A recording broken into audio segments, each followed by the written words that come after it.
Student, मेरे YouTube channel में आपका फिर से स्वागत है। और मैं आज जो वीडियो बनाने जा रहा हूँ वो काफ़ी महत्वपूर्ण रहेगी बोर्ड एग्जाम के नज़रिए से। तो 10th क्लास के स्टूडेंट मेरी वीडियो को बिल्कुल भी देखना ना भूलिएगा। अब देखो, मैं यहाँ से जहाँ मैंने पिछली वीडियो में छोड़ा था उससे आगे अब हम बढ़ाते हैं अपने वीडियो को। तो जो हमारा हमने केमिकल रिएक्शन करना सीखा था, केमिकल रिएक्शन बैलेंस करना सीखा था, अब उससे आगे बढ़ते हैं।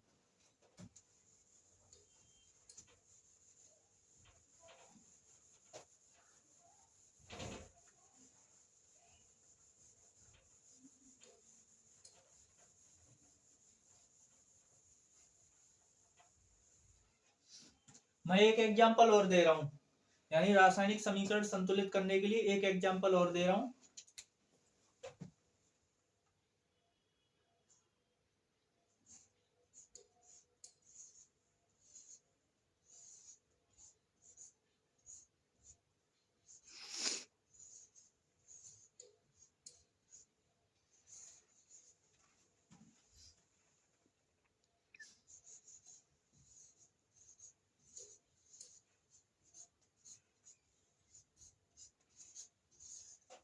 ये हमारी रिएक्शन दे रखी है जो कि असंतुलित है। कैसी समीकरण ये?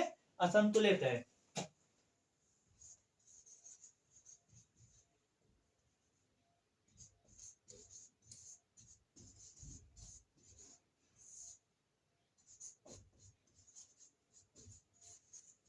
ये हमारी असंतुलित समीकरण है, इसको संतुलित करना है।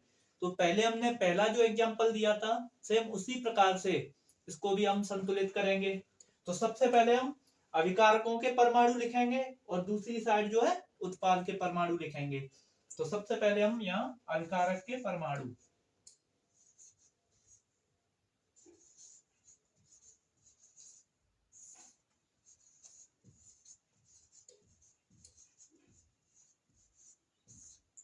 दूसरी साइड लिखेंगे उत्पाद के परमाणु।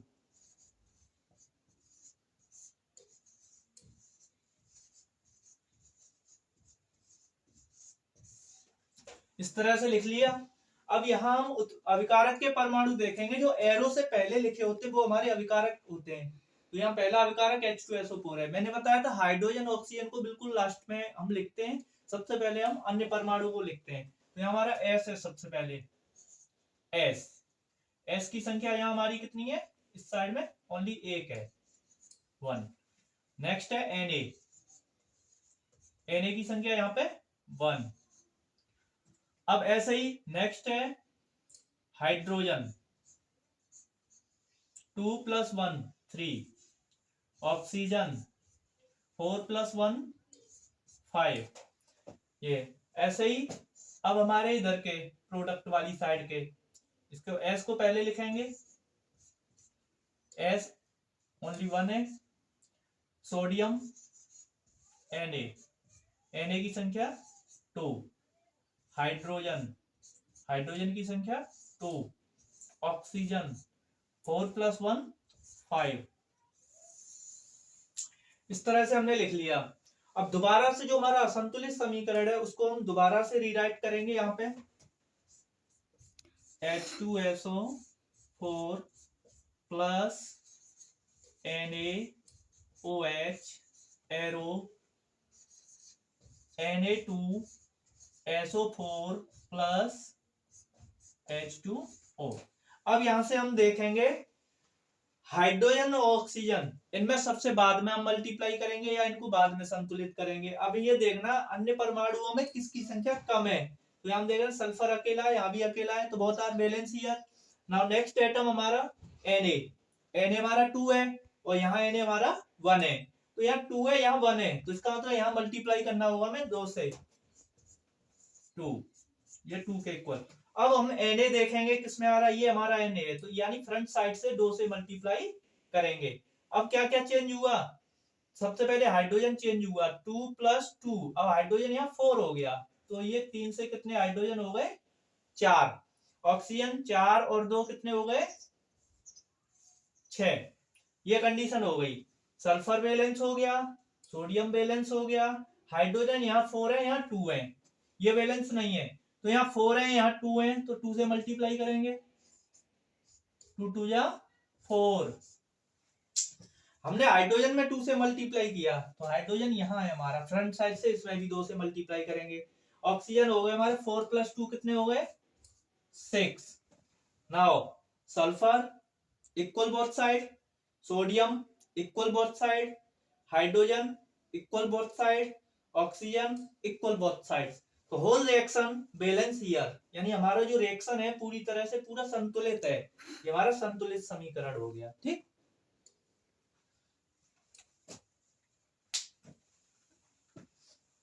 अब हम इसको साफ कर रहे हैं, आगे बढ़ रहे हैं इससे।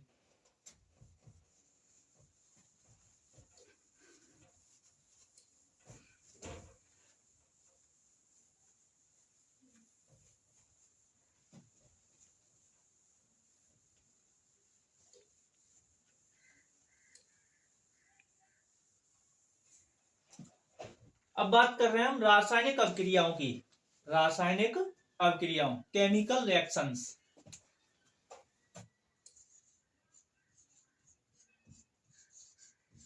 रासायनिक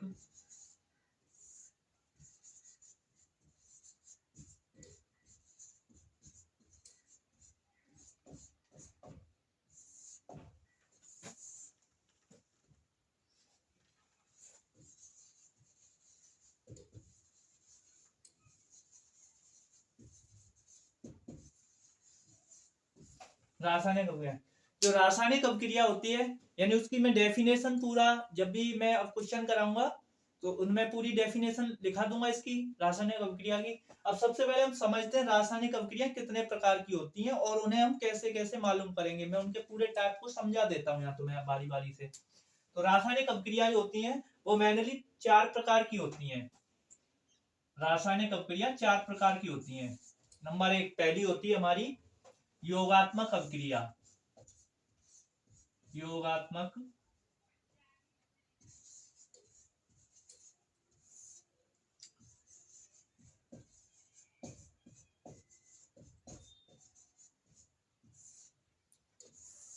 योगात्मक अभिक्रिया पहली।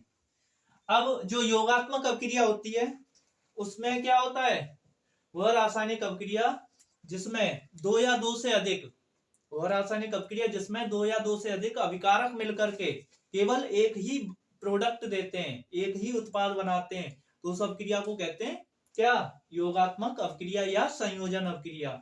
योगात्मक अभिक्रिया या संयोजन अभिक्रिया। जैसे हम मान लो यहाँ ए हमारा कोई पदार्थ है, इसकी कंडीशन लिखते हैं रिएक्शन की। कंडीशन, कंडीशन देखते हैं हम इसमें। जैसे हम 2 या 2 से अधिक पदार्थ लेते हैं, अगर वो मिलकर के केवल एक ही हमारा उत्पाद दे रहे हैं तो वो हमारा क्या हो जाएगा, योगात्मक अभिक्रिया। जैसे कंडीशन है हमारा ए कोई पदार्थ है, इसके साथ बी कोई पदार्थ मिलता है और ये केवल एक ही प्रोडक्ट बनाते हैं, ए बी। तो ए और बी, ए और B, there are 2 reactants here, यहाँ पे 2 हमारे रिएक्टेंट्स हैं and we are getting only 1 product, और हम केवल एक ही प्रोडक्ट पा रहे हैं। इसका मतलब ये कैसी रिएक्शन है, योगात्मक, यानी एडिशन रिएक्शन है ये, इंग्लिश में बोलते हैं एडिशन रिएक्शन। ठीक, अब बात करते हैं एग्जांपल इसका एक लेते हैं। जैसे N2 प्लस H2, यानी नाइट्रोजन और हाइड्रोजन दोनों मिलते हैं, अमोनिया बना रहे हैं हमारा NH3। बैलेंस कर लो इसको 2 3। तो यहां हम देख रहे हैं नाइट्रोजन हाइड्रोजन मिलकर के अमोनिया बना रहे हैं।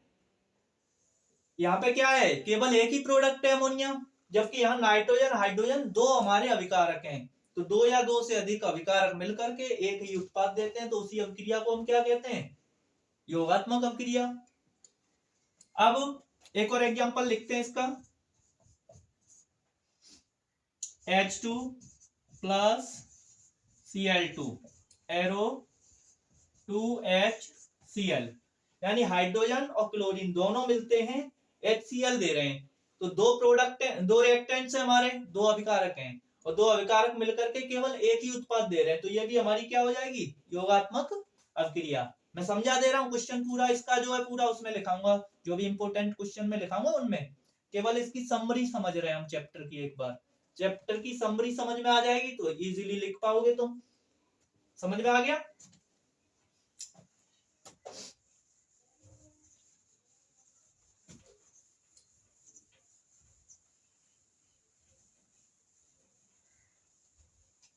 पहली हो गई योगात्मक अपक्रिया। अब दूसरी समझते हैं हम।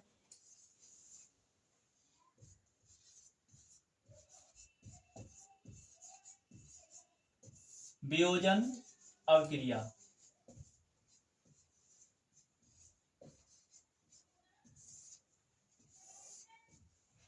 अब वियोजन अवक्रिया ये सेम उल्टी अवक्रिया होती है योगात्मक अवक्रिया की। वहां क्या होता था, दो या दो से अधिक अभिकारक मिलके एक ही उत्पाद देते थे, लेकिन यहाँ क्या होगा, एक ही अभिकारक टूट करके दो या दो से अधिक उत्पाद देता है, तो उस अवक्रिया को कहते हैं वियोजन अवक्रिया। कंडीशन देखो,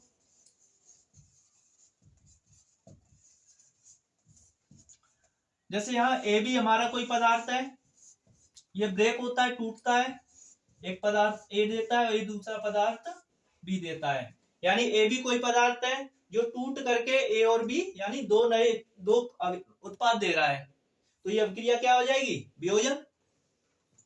एग्जांपल देखो,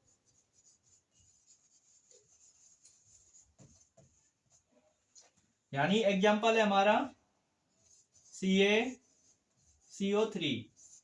कैल्शियम कार्बोनेट है। तो कैल्शियम कार्बोनेट को जब भी हीट किया जाता है, गर्म किया जाता है, ये जो डेल्टा साइन है ये हीट के लिए लगाते हैं, गर्म करने को दर्शा रहा है ये। तो ये हमारा कैल्शियम ऑक्साइड देगा प्लस कार्बन डाई ऑक्साइड। यानी अभिकारक यहाँ कितना है 1, और उत्पाद कितने प्राप्त हो रहे हैं 2। उत्पाद कितने प्राप्त हो रहे हैं 2। इसका मतलब ये कैसी अवक्रिया हमारी, वियोजन अवक्रिया। क्लियर हुआ?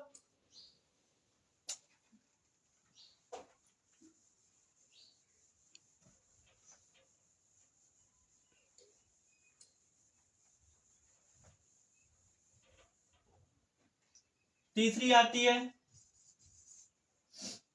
प्रतिस्थापन अवक्रिया। प्रतिस्थापन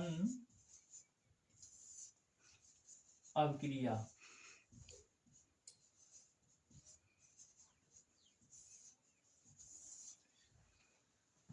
इंग्लिश में बोलते हैं डिस्प्लेसमेंट रिएक्शन, प्रतिस्थापन अवक्रिया। अब देखो इसमें लिखोगे, जब कोई क्रियाशील तत्व, जब कोई क्रियाशील तत्व किसी यौगिक से, जब कोई क्रियाशील तत्व किसी यौगिक से एक परमाणु को क्या करता है, प्रतिस्थापित करता है, तो उस अवक्रिया को क्या कहते हैं, प्रतिस्थापन अवक्रिया। एग्जांपल देखो, मान लो यहाँ पे ए कोई तत्व है, यानी ए कोई तत्व है, ये कोई तत्व है ए हमारा, और यहां BC ये हमारा यौगिक है।